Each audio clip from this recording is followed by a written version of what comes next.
Assalamualaikum warahmatullahi wabarakatuh. Perkenalkan, nama saya Virial Bahita dengan NIM 19051214098.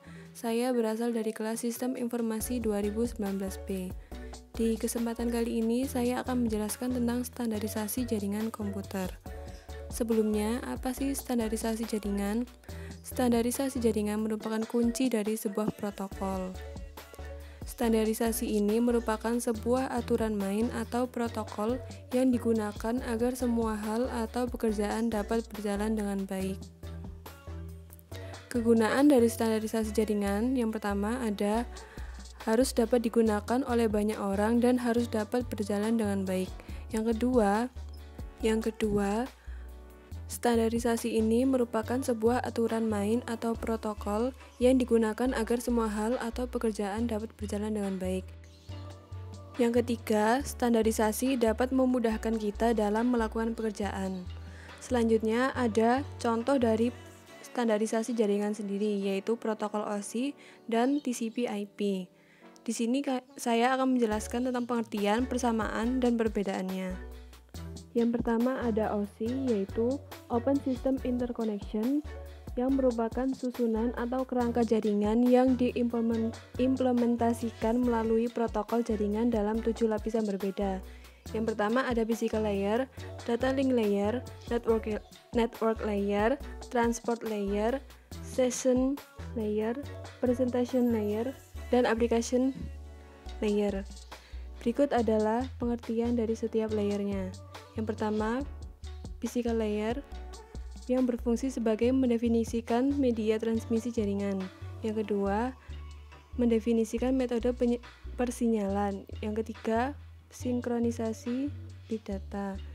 Yang kedua, data link layer yang berfungsi sebagai mengkoreksi kesalahan, menentukan bagaimana setiap bit dari data dikelompokkan ke dalam frame, dan penyelamatan perangkat keras. Yang ketiga ada network layer yang berfungsi membantu mendefinisikan alamat IP atau Internet Protocol, membuat header pada paket-paket data, dan melakukan proses routing. Yang keempat ada transport layer. Yang pertama yang berfungsi sebagai memecahkan data ke dalam paket-paket data, mentransmisikan data dari session layer menuju network layer maupun sebaliknya. Dan yang terakhir melakukan proses transmisi ulang pada paket data yang hilang. Yang kelima ada session layer, yaitu mendefinisikan bagaimana sebuah koneksi bisa dibangun dan mendefinisikan manajemen dari sebuah koneksi. Yang keenam ada presentation layer, yang berfungsi sebagai mentranslate data yang akan ditransmisikan dari dan menuju sebuah application. Dan yang terakhir ada application layer, yang berfungsi menyajikan interface antara aplikasi dengan jaringan, mengatur bagaimana sebuah aplikasi mampu untuk mengakses jaringan, dan membuat pesan-pesan berupa kesalahan pada jaringan. Selanjutnya ada TCP atau IP. TCP merupakan singkatan dari Transmission Control Protocol, sedangkan IP adalah singkatan dari Internet Protocol. Kedua protokol dijadikan satu nama sebab fungsinya yang saling bekerja sama dalam komunikasi data. TCP/IP perangkat guna pada jaringan komputer yang terdapat dalam sistem dan digunakan untuk komunikasi data dalam internet maupun lokal area network atau LAN yang terhubung ke internet. Selanjutnya ada kelas dalam jaringan TCP/IP. Yang pertama ada jaringan kelas A yang ditandai dengan adanya angka 0 pada bit pertama alamat IP. Yang kedua ada jaringan kelas B ditandai dengan 2 bit pertama dari alamat IP berupa angka 10. Yang ketiga ada jaringan kelas C ditandai dengan 3 bit pertama dari alamat IP berupa angka 110. Selanjutnya merupakan layer dalam protokol TCP/IP. Yang pertama ada network interface layer yang mengurusi banyak hal yang berhubungan dengan prosedur mekanis dan elektris dalam transmisi bit-bit. Yang kedua ada network layer, penyedia fungsi IP addressing, routing, dan menentukan path terbaik. Yang ketiga ada transport layer yang menyediakan service yang akan digunakan oleh application layer. Dan yang terakhir ada application layer yang menyediakan service-service terhadap software yang berjalan pada komputer. Selanjutnya merupakan perbedaan antara model OSI dan TCP/IP.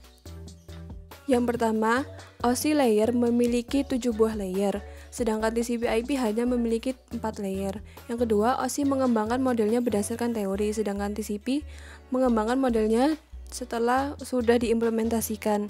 Yang ketiga, perkembangan OSI tersendat tidak seperti TCP. Yang keempat, untuk jangka panjang, kemungkinan TCP akan menjadi standar dunia jaringan komputer, sedangkan OSI tidak. Selanjutnya merupakan persamaan antara model OSI dan TCP/IP. Yang pertama, keduanya memiliki layer atau lapisan. Yang kedua, sama-sama memiliki application layer meskipun memiliki layanan yang berbeda. Yang ketiga, memiliki transport dan network layer yang sama.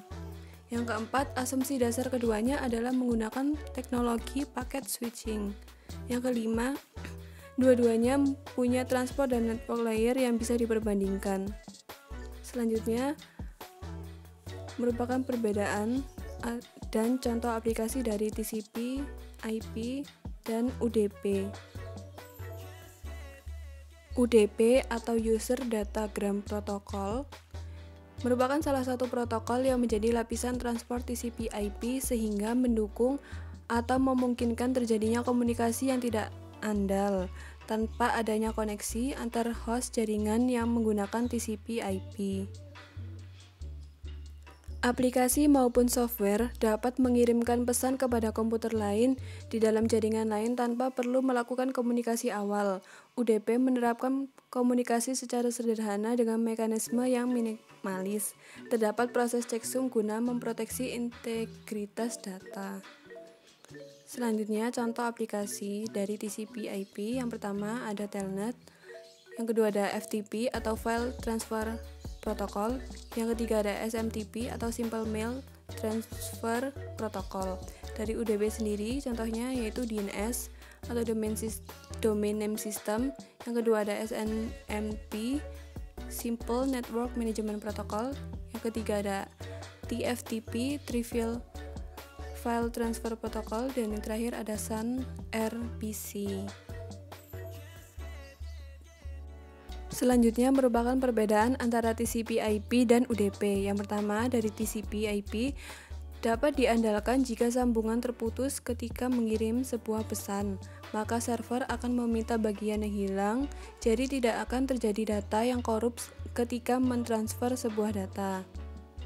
Yang kedua, berurutan ketika mengirimkan dua pesan secara berurutan atau satu demi satu. Yang ketiga, streaming data atau paket dibaca sebagai satu alur data. Dari UDP sendiri, yang pertama, tidak dapat diandalkan. Jika mengirimkan suatu pesan atau data, kita tidak akan tahu apakah sudah terkirim atau belum, dan apakah sebagian dari pesan tersebut hilang atau tidak ketika proses pengiriman. Jadi, akan ada kemungkinan terjadinya data yang korup.